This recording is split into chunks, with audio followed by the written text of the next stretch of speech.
Yeah, I think, the guys are really starting to realize that, our backs are against the wall and that each game, each possession matters so much. And for us, we're just trying to go out there like we're playing desperate, like we're playing for our season each and every game.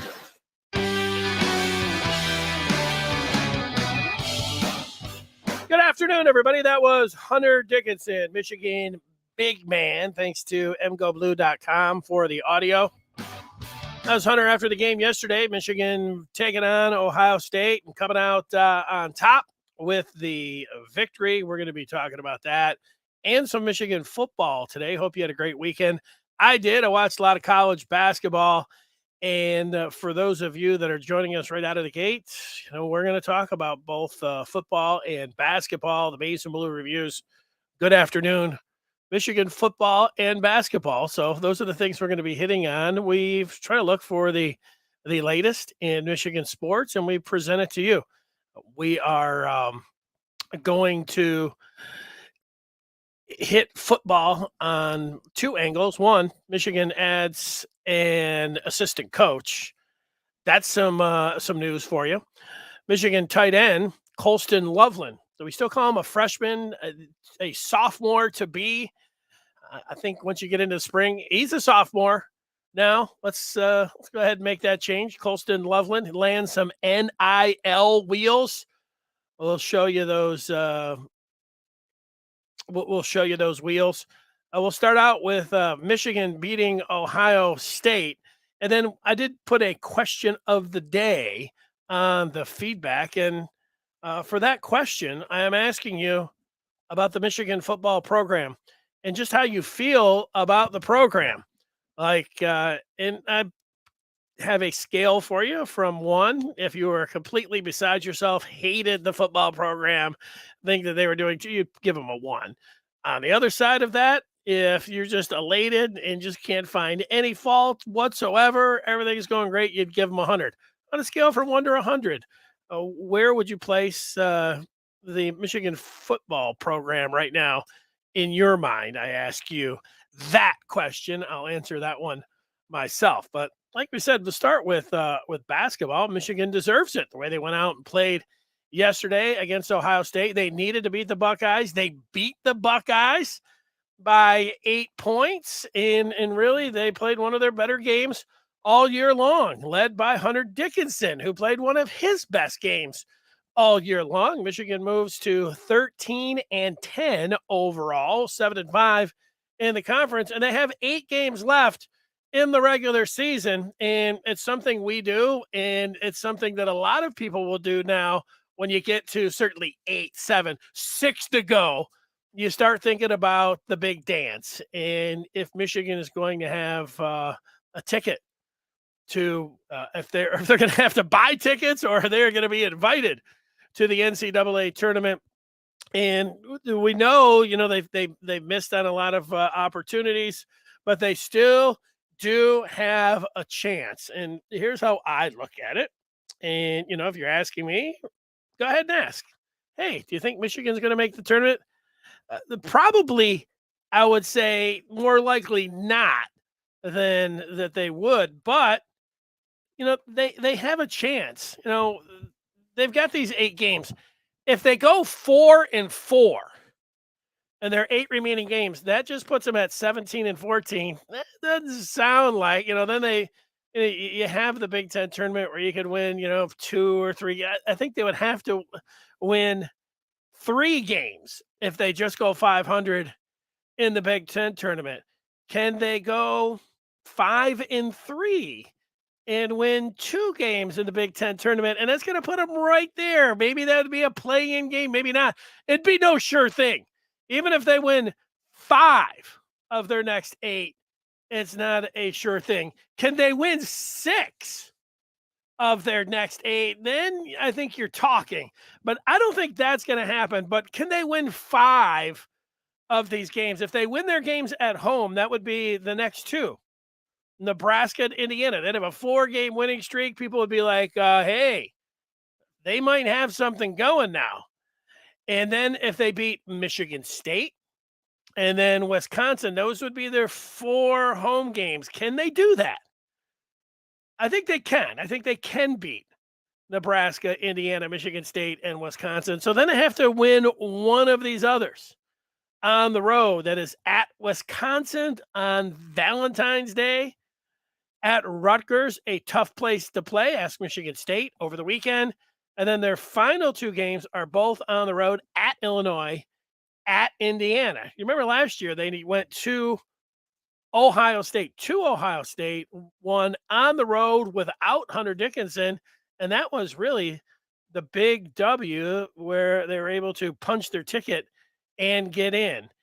In going 5-3 in these 8 games, there's a chance to do that. Is it probable? Probably not. I think 4-4 is more likely. But if they played like they did yesterday, I think that they can do that. And they have some. You watch. If you hadn't watched Michigan play all year long and you watched them play yesterday, you'd say, "Man, Hunter Dickinson's a force. That guy can't be stopped." Look at the coaches. They put him in great spots. They posted him over on the left block, the right block. They had him down in the middle. They would move him out from some screen and rolls. They were moving him all around. He was really in a flow. You'd watch him and say, "Man, that was good coaching. That was Hunter Dickinson who was dialed in and playing like there was no tomorrow." That's the kind of guy that can lead you to the tournament. And Jay Wright, the former Villanova coach, said it. He said it right at the end of the game. This team looks like an NCAA tournament team, or they played like an NCAA tournament team today. Something like that. They look like one today. They played like one today. It's kind of the same thing. So if they could play like they did yesterday, and that would be Hunter Dickinson playing like he did. Kobe Buffkin, who's been playing fabulous for Michigan. Just in February, he's averaging 14, 10, and 6.5 assists. That's a real nice 1-2 punch. And then you get Jet Howard, who can score in bunches. He can score with anybody in the country. That's a pretty big 3.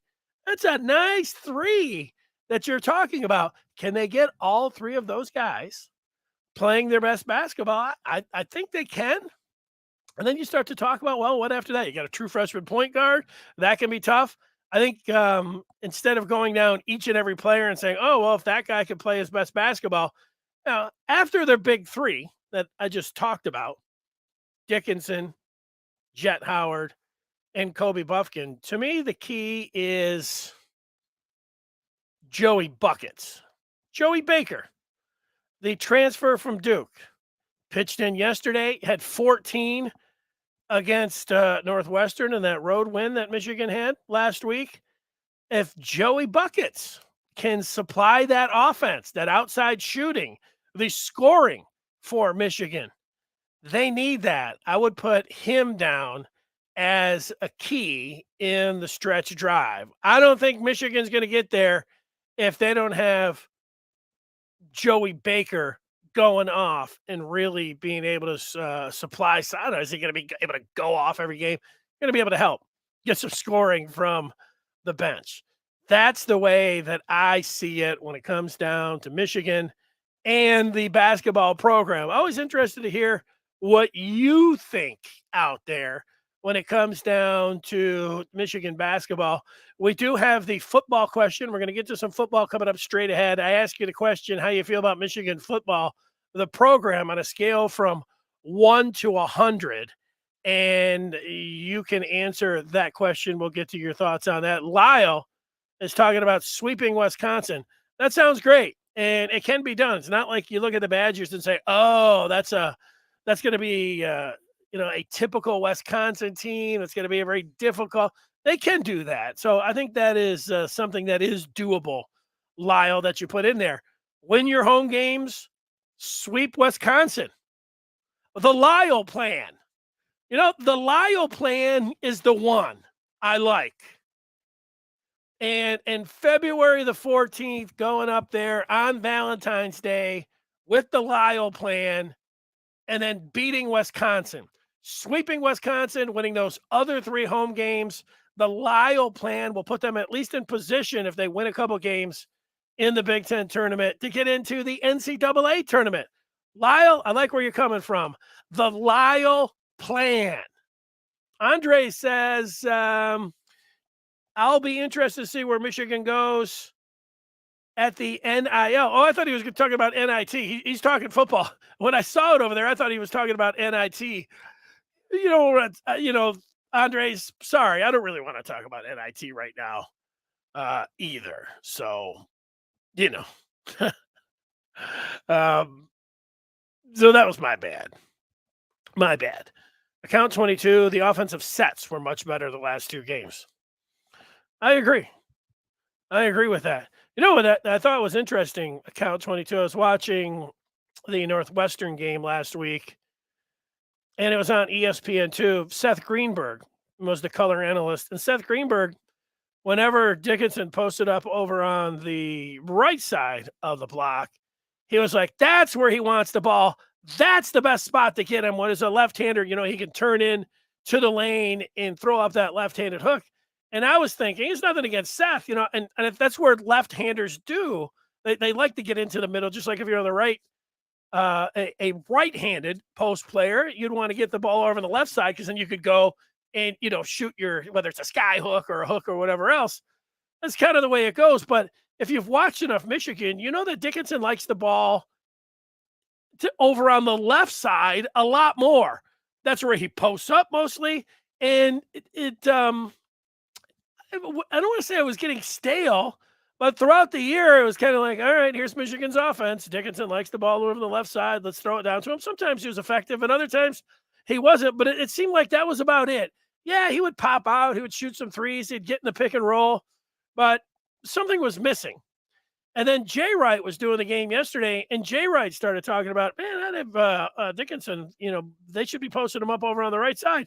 And lo and behold, it looked like that whether Jay Wright was in, they talked to the coaches, and they even mentioned during the game that Phil Martelli was talking to the broadcast crew about how they could get Hunter Dickinson more involved, and sure enough, it looked like they made an effort to get him the ball over on the right side, and he was effective. But then they didn't just say, let's just get it to him on the left side. Let's pop him out. Let's get him right in the middle.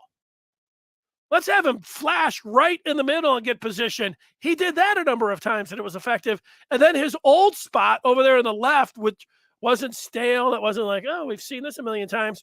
All of a sudden, he was getting it, and he was doing his stuff, facing up, hook shots, dunks, and and it was at one point in the second half that Wright said they've changed a bunch of things up with Hunter Dickinson and getting him the ball. So you're right. I think they did, and I think it started with the big fella, the last two games, and featuring him, just getting him moving, not letting the ball stick. And look, we've watched enough where we know the scouting report for Hunter Dickinson. He's going to be down to that left block. Michigan's going to throw it into him, and everybody's just the guards are going to dig, and if there's another guy, they're going to run it at him because they want to force that ball out of his hand. And Ohio State wasn't able to do it. Ohio State wasn't able to get to that double to him. And Michigan moved him around. I think you want to see a lot more of that, or you're going to see a lot more of that. I think you want to, and I think you will see a lot more of that. Not him being in one predictable spot down there, moving it around. I like what you're talking about with basketball. As always, account 22. Let's see. People are weighing in on that football scale. Antoine's got a question. We're going to get to these football questions coming up in a second. Antoine's got a thought on basketball. All Howard actually was calling offensive plays instead of just letting them play YMCA rec basketball. Yeah, I think that's when you're not playing well and you have a flow offense where you are allowed a lot of freedom, and again, you're not playing well. That's the kind of comments you're going to get. I'm not even saying that it's wrong. That's how it looks. When you're not coming down and you're not playing well, people are going to say, well, where's the coaching? Why are you guys just coming out jacking up shots? So and yesterday it didn't look like that. And maybe they need sometimes to get a little bit more rigid and put some more plays in there, and it's not just a free flow. So yeah, but that's supposed to attract players, Antoine, guys that want to come in and not have to think about doing a million things and listening to a coach draw up a million things, come down and just be able to play ball. And so there you go. A couple more on basketball here. Andres likes the outside shooting. It was a lot better against Ohio State. That's going to help. Knocking down shots, going to help everybody. Jason said after Baker dropped 14, we brought him in to come off the bench and give us 10 to 15 a game. He had 8 yesterday. Keep it coming, JB, Joey Buckets, Joey Baker. I'm right with you, Jason. I probably picked it up from you talking about he is the key. So, that's it. Marcus longing for the old days of Ramil Robinson. He's missing the old days, or he doesn't say those days. Those are the old days. You miss the late 80s. Well, Marcus, that's what happens when you get a little bit older. You miss the late 80s. I kind of miss the late 80s too. I miss it the most because, Michigan won the championship in 89. So, yeah, I miss those days too of them winning the championship. Yeah. So there you go. There's some basketball for you. All right, let's see what people are going to say and where they are at, and then I'll give you my particular score about how I feel about the Michigan football program today, February the 6th, on a scale from 1 to 100. Jason, it's a very big scale, but he is still going to answer the question. Let's see. He says we have a 9, a 7, a 55, 2, 14, 25 that could carry us to another CFP. If my calculations are correct, that's 112 out of 100. He blows past the 100 scale. Jason couldn't be any happier. Absolutely zero problems with the Michigan football program. Antoine says he feels good about the football program. He would give it a 90. You're talking about a program that does more with little.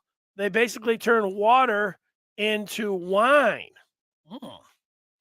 Andres is giving Michigan an 84 out of 100 and puts the comment that he will be interested to see where Michigan goes with the NIL and organization level. Current level of play, though, is 97 plus. So 84. But right now it's a 97. So I don't get the 84. You're predicting it's going to be an 84 because of the NIL, but currently it's 97. I think that's what you're saying. I think so. Lyle weighing in a 90. Need to pass the ball in September. Marcus is going to rank the football program right now at an 88. He ranks the football administration at a 40. I don't understand the secretive nature of Michigan and the NIL policies. I thought the NCAA should have guidelines for NIL. They have guidelines. They're not big time guidelines or guardrails. It's that you can profit off of your name, image, and likeness. You're not supposed to be able to promise any monies to recruits, but we know that's been the big problem.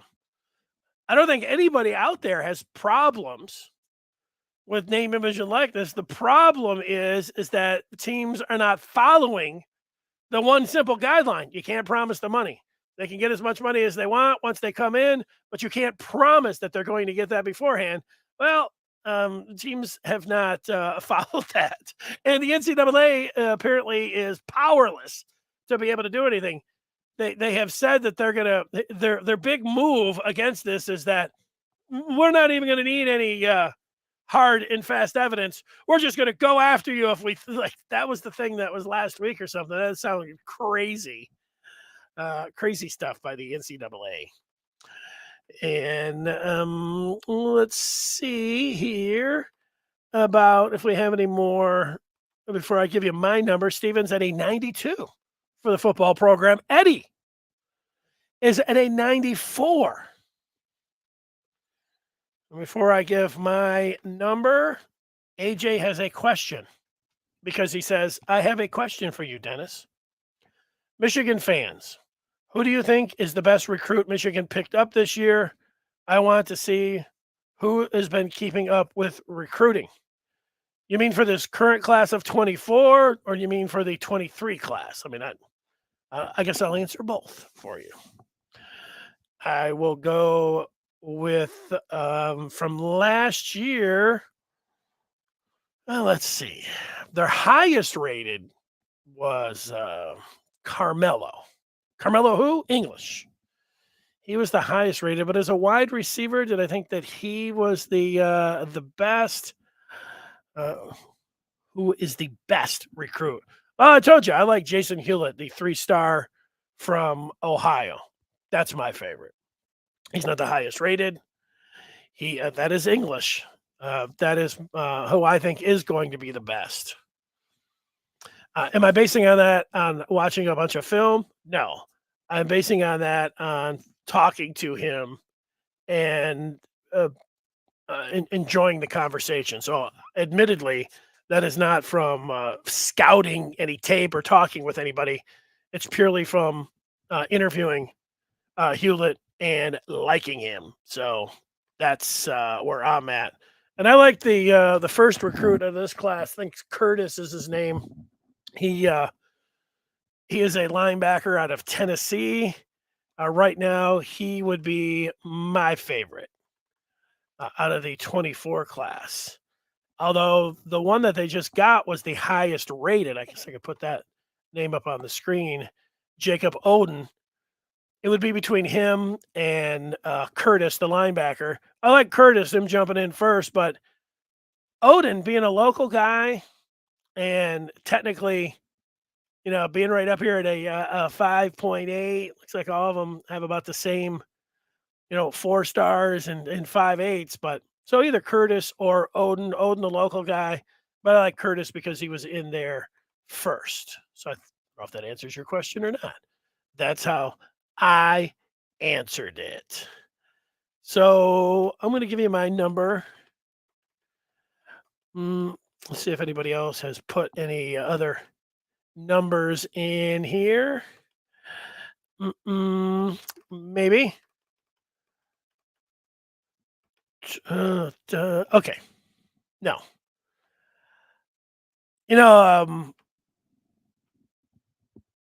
With Michigan football heading into the semifinal, I think I've talked about it. I was at a 97 or 98 with the only room for improvement thinking about, well, if they can nail down the name, image, and likeness where they're able to go after 5 stars and be able to pull them in.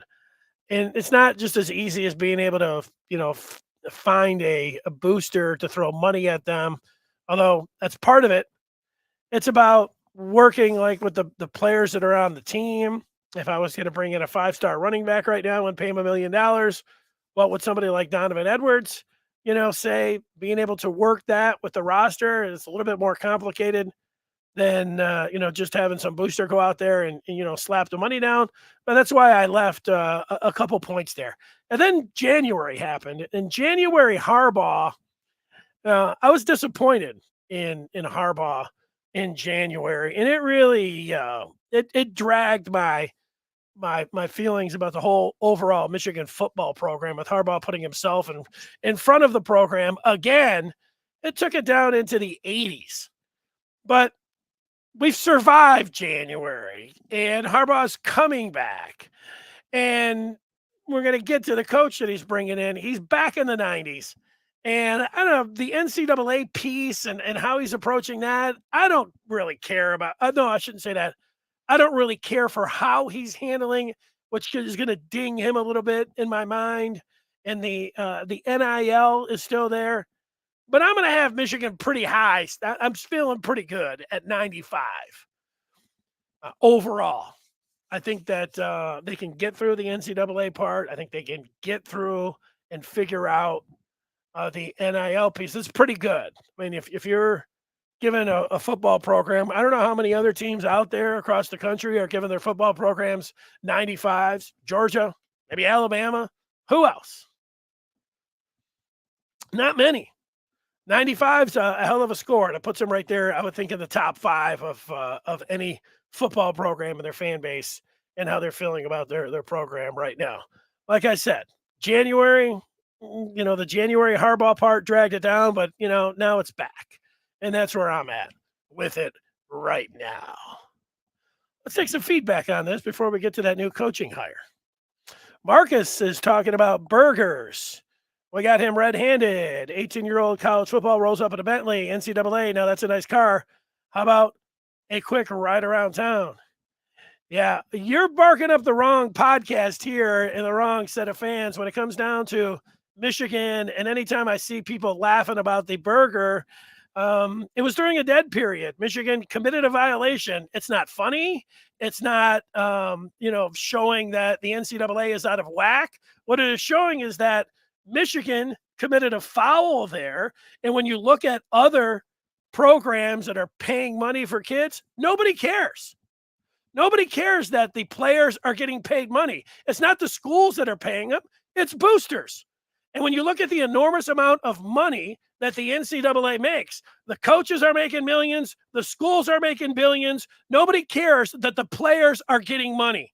Even with signing bonuses, they can't do anything about it. That's the way the game is being played. So Michigan fans can sit back, Marcus, and talk about burgers and hee and other programs are dirty, but they got to figure that part out. And that's it. I don't know why. It doesn't upset me.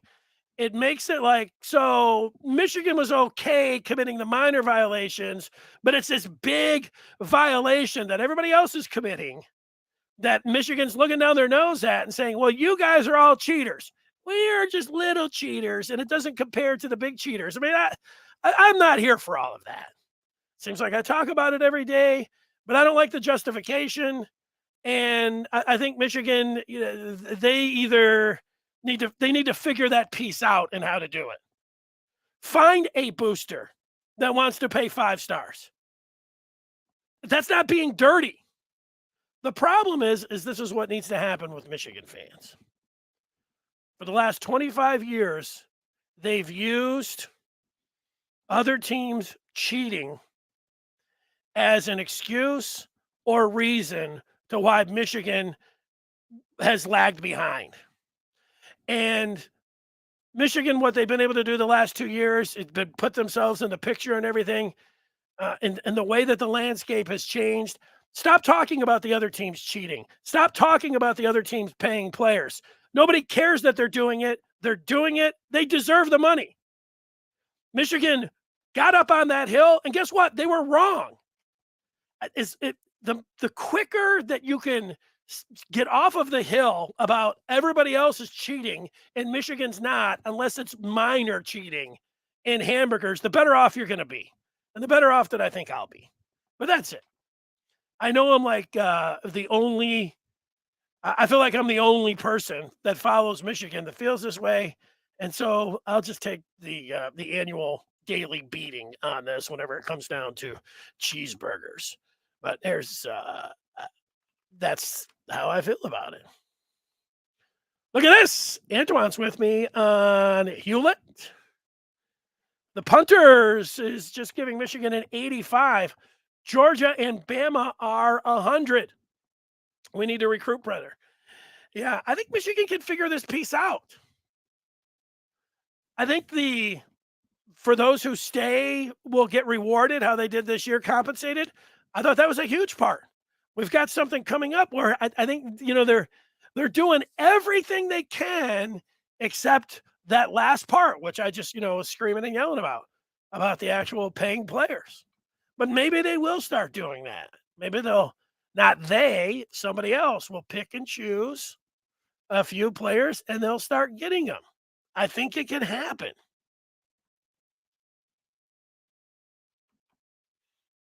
AJ's proud of me. Thank you.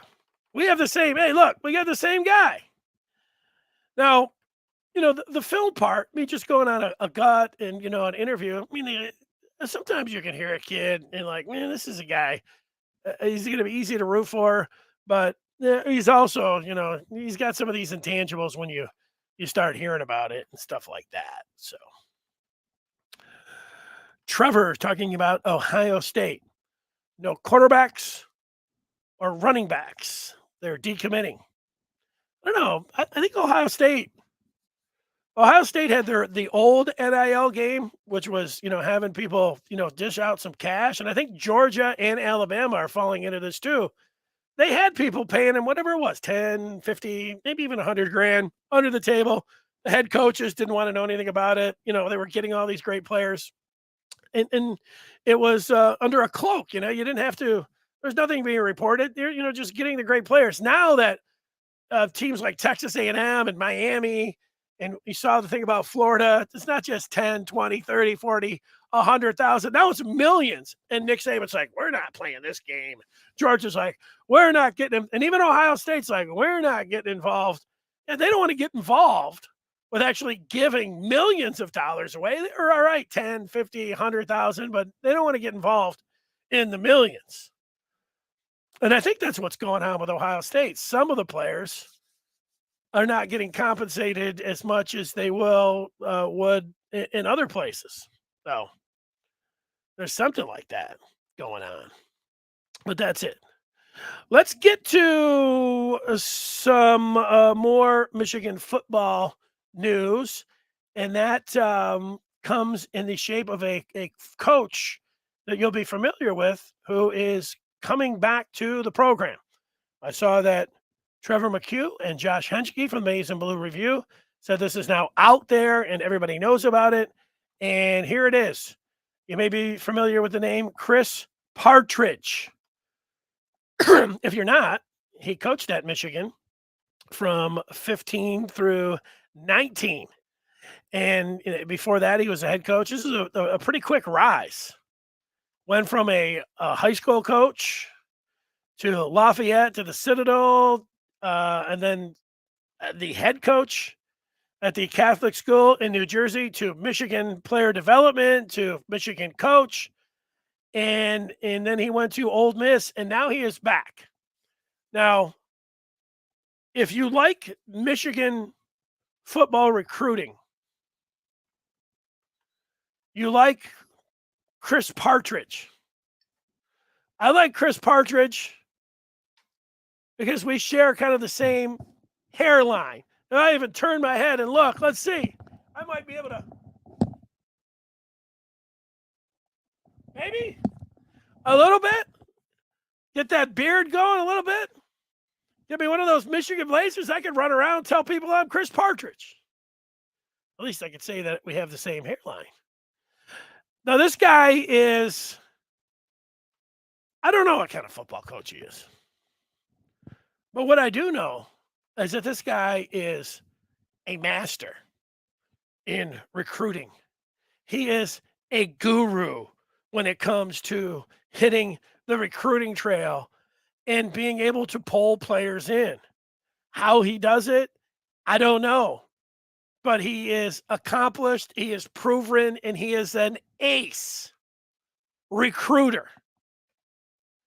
And if you're a Michigan fan that loves recruiting and wants an ace recruiter, then this is your guy. Then throw a party. Go crazy. Go crazy.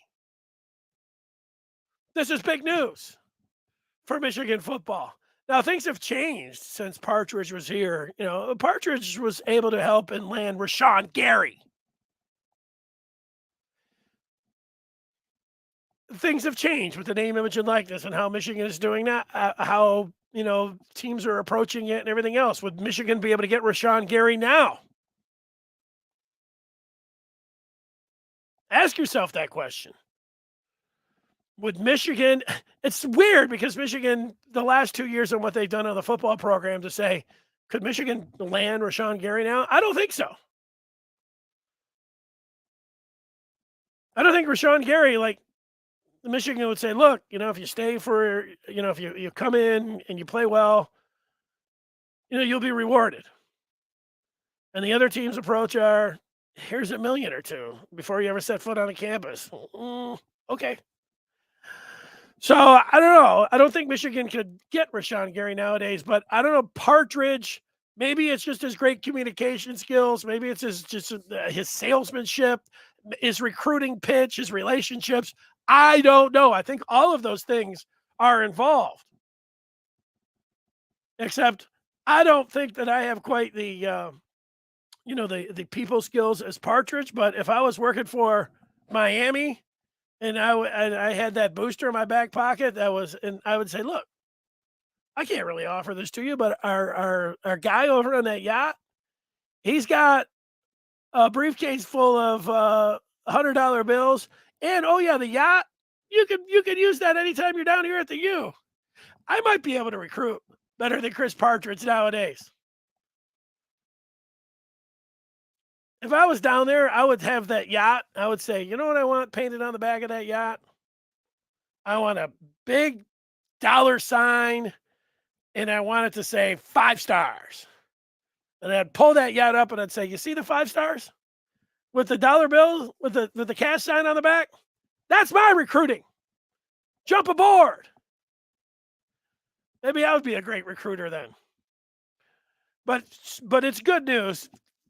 Just getting back to reality with Partridge coming in and what he may be able to do. Let's go to some of the feedback. Courtney likes that Chris Partridge is coming back. Account 22 is looking forward to November the 25th. And if you have to think about, well, what's November? That's when Michigan plays Ohio State in Ann Arbor this year. Never too early to start looking ahead, account 22. Marcus is back. 40 for 100 for the Michigan administration. We need to figure out the NIL. I know they do. I mean, like, next year is going to be great. Let's see how they're able to deal with the recruiting this year.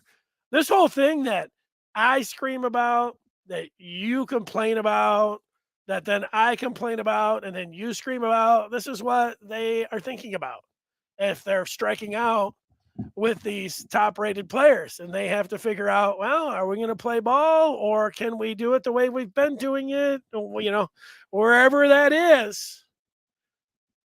Because they're doing everything great, Michigan right now. Michigan football, everything great. Now that January Harbaugh is back, coaching staff on the field, the players, great. The NIL that they have going to keep the players, great.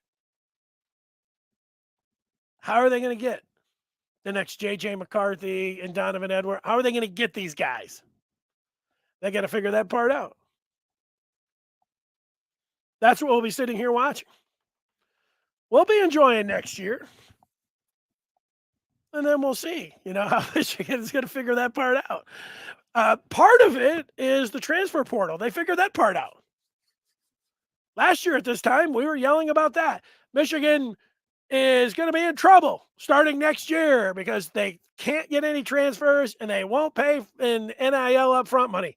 Now it's just the NIL piece. So as much as I don't see the light at the end of the tunnel with Michigan, forgetting about the last 20 years, getting down off of the hill of we're not, playing this game, it's dirty, it's cheating, to finding somebody that is ready to play ball, maybe they'll do that. Maybe they will. Let's see. Andres is talking about pay for play. Andre says Michigan has no incentive to pay to play now. They have a great team. When this roster is gone, they will pay to play. They would be unwise not to, because it will be the status quo. Let's put a little star next to Andres. I think you're right about that, and it is about the players on the roster too. I think that to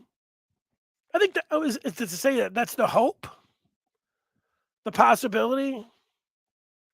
They're watching other teams, how they have done it, and now when it's necessary, that they will go in there if they want to do it. There's a guy, he was in jail for a little while, named Sam Riddle. He was involved in Detroit politics and all of the stuff, and for the longest time. But I remember when Riddle was I think it was the FBI that was after him. And I remember he was out on the courthouse steps, and he was talking about giving like contractors, like greasing them under the table. The whole thing, Kwame Kilpatrick, all of that. Riddle was involved in some of that, or maybe Riddle was the lawyer. None of that really matters. But what I recall is him standing out on the steps and a reporter asking him about paying money to a contractor, and Sam Riddle said, "I want everybody to hear me right now. Pay to play is as American as apple pie." And I was like, that was a great line. And he said, "Yeah, you guys are coming after me now, but if you look at every big business, government, I'm going to say it again. Pay to play is as American as apple pie." And you think about what governments do with how they get bills through, and how there's a lot of pay for play going on. And I know Michigan doesn't want to be involved in pay to play. I know it's something for the last 20 years that they've looked at and looked down their nose and said, we're not a bunch of big fat cheaters. Everybody else is. But college football, pay to play, might be as American as apple pie. That's all.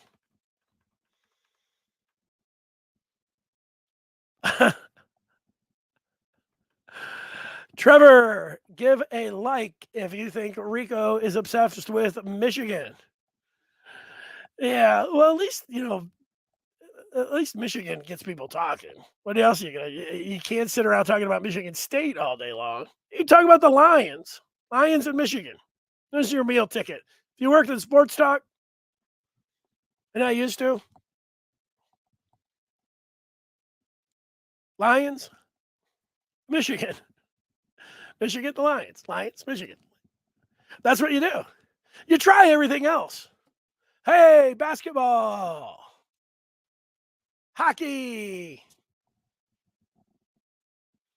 baseball, nothing. Crickets.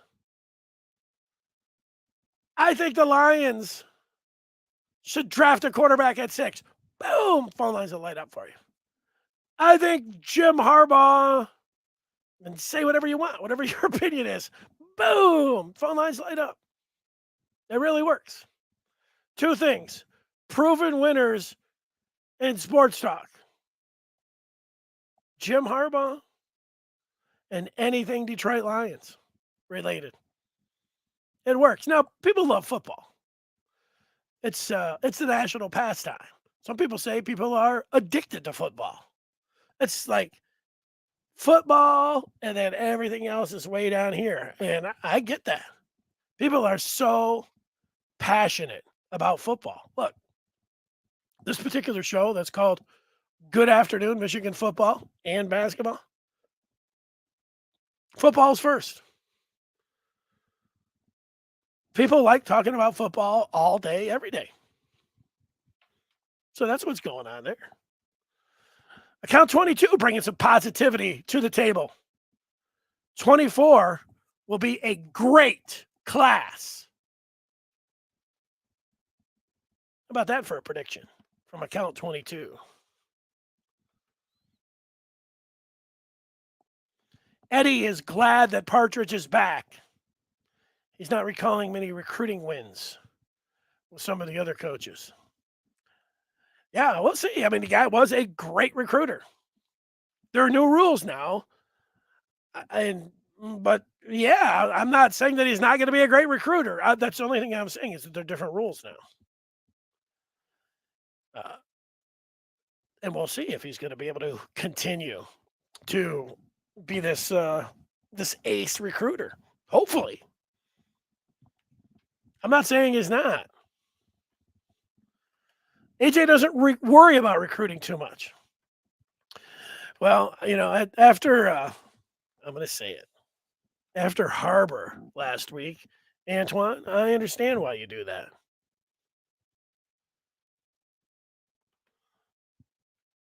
Some people are thinking that Michigan will jump in. Let's see. A couple more from AJ. We got something else here too, and it's NIL related. Michigan should just do what the Patriots and Bill Belichick did: pay Brady and the rest of the guys, get it where you fit in. I think Brady took less money a few times to help the Patriots out. But here's the thing about the Patriots: they already have 30 for 30s, and what have we done? And we've seen it's who's the greatest of all time season. It always happens right around now. Super Bowl and everything. You probably saw people throwing out top 5 lists of Dan Orlovsky leaving Joe Montana out of a top 5 list, the greatest quarterbacks of all time. If anything, that should get you off the air. Like, hot takes are great and everything, but not putting Joe Montana in a top 5. Ah, that's one of the stupidest lists I've ever seen. But look, sometimes you're so stupid it makes you get great publicity from it. Oh, here's my point about the Pats. Greatest coach of all time, Bill Belichick. Greatest quarterback of all time, Tom Brady. How many people are talking about? They don't like to hear it. New England people don't want to hear it. They don't want to hear about Spygate. They don't want to hear about Deflategate. Both of those things happened. Nah, it wasn't that big of a deal. Okay, they happen. Yeah, but that's pros. The Astros. I mean, like, teams cheat. And that's always the tough part about college. Is because it's mixed with higher learning. And they make for pretty strange companions. Because college is supposed to be about, ideals and higher learning. And then on the other side, you got sports, billions of dollars, and the kids and everything that goes into that. Look, you still have some of the greatest stories of, kids that come in 18, teamwork, they're lifelong friends, they stand up for their school the whole time, everything that you always thought that college sports is supposed to be all about. You see it, you still see it going on, but there is the other side to it. And that's the billion-dollar industry that is sports. It makes for very strange bedfellows, which is the word that I don't think I've ever used before until right now. Bedfellows. Okay. Marcus has thrown some quotes out. Never attribute to malice that which is adequately explained by stupidity. Here's the coach talking some Nick Harbor. Remember, I never liked Harbor anyways. You can keep that money. He's going to be under the transfer Christmas tree anyways after he spends that South Carolina money. I know a lot of people feel like that. Let me get to what I think is some good news for Michigan football. First, I want to tell everybody, if they want to know what's going on in Michigan sports, this is the way to do it. You join up with the Maize and Blue Review. You go to michigan.rivals.com. You know when the coaches are coming, who's coming in, who they're bringing in, recruiting, all of that before anybody else. And you get it factual. Go to michigan.rivals.com, and we'll see you over there. Now, I have on the screen a picture of a tall young man next to a brand new truck. Give yourself a pat on the back if you know that this is Michigan tight end Colston Loveland. Colston Loveland landed an NIL deal with this car dealership, and he's got this car, which I looked up, $90,000. I'm assuming it's got all the buzzers and whistles and everything in there. I don't know. Tires look pretty sweet because some of them, they said 65, but then some of them are 90. I don't know what's involved in all that. Probably what's under the hood. But Loveland gets the deal, the truck deal. And why this is a big deal, this NIL deal, is that Loveland just completed his freshman year. And this is something like last year, it was, I think it was Trevor Keegan. Between, I was going to say, I can't, I get him confused. Well, they both play guard, Zinter and Keegan. And one of them had these brand spanking new wheels, and he was like, NIL is good for us. Well, those guys had already been around a couple of years, and it's like, oh, okay, if you got to wait around a couple of years, and then you get the Ferrari or whatever. Keegan, it was really nice. I think it was a Lamborghini, actually. And I think it was Keegan. But this part is, if you are a recruit and Michigan's like, no, we're not giving you $100,000 to come to Michigan, but you can get NIL deals when you come here. Look at Colston Loveland. Dude's got a brand new truck, $90,000. Boom. And you can get it like that. This is good. This is good for Michigan because the part before there was a lot of guys getting hooked up that had been around for a while, which is all good for them. And it was like the thought if I was Donovan Edwards and I was Mike Hart and I was going out there or if you're Michigan and Michigan was bringing in like some 5-star running back for this year's class. And then there was a story out that this guy's getting a $1 million NIL deal to come to Michigan as a 5-star running back. It's like, wow, everybody be like, oh, great, this is awesome. Michigan, 5-star running back, $1 million. I'd have been like Donovan Edwards, like, what's up? Where's my $1 million? I want $1 million. That's part of the deal for Michigan. I know Andre's talked about that.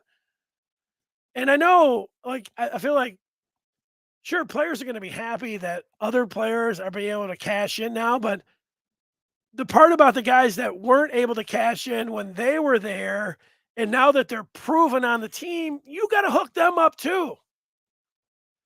And that's why I think Michigan, how they're finessing this, I think that's part of it. Get all the guys that are on the team the best deals they can, hook them up and all of that. Once these guys are out and the guys that are in, and they're getting, they've come through now the NIL era.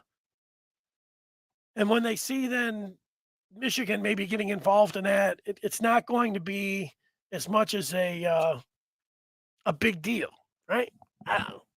That's what I think. And I know that's what Andres was saying a little bit earlier.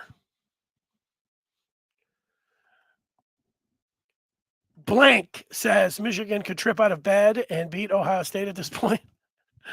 Oh, blank. It's nice to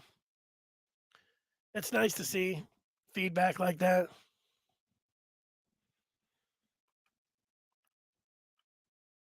Loveland is a beast. He worked for that. This wasn't some old handout. No, you're right about that. He did. He had a great year. You come in, you have a great year. It's worth at least a $90,000 truck. That's a nice incentive. Now, you could say, look, I'm a 5-star. Somebody's offering me offering me $250,000 before I ever catch a pass. I don't know. That's still going to be a tough thing to deal with, but hopefully that gets fewer and far between, and hopefully Michigan is somehow they have a 5-star collective that's not called a 5-star collective, because NCAA would be like, wait a second, how are these guys getting the money but they just call it a so they're kind of collective. But the guys immediately get paid when they come in that were highly ranked. It can happen. Will it happen? That's going to be the big thing. All right. Coming up tomorrow, we'll see what's next for Michigan football. And we'll continue looking on the basketball front. Thanks, everybody, for joining us. Everybody have a great Monday. And we'll be here tomorrow at 1 o'clock. Until then, see you.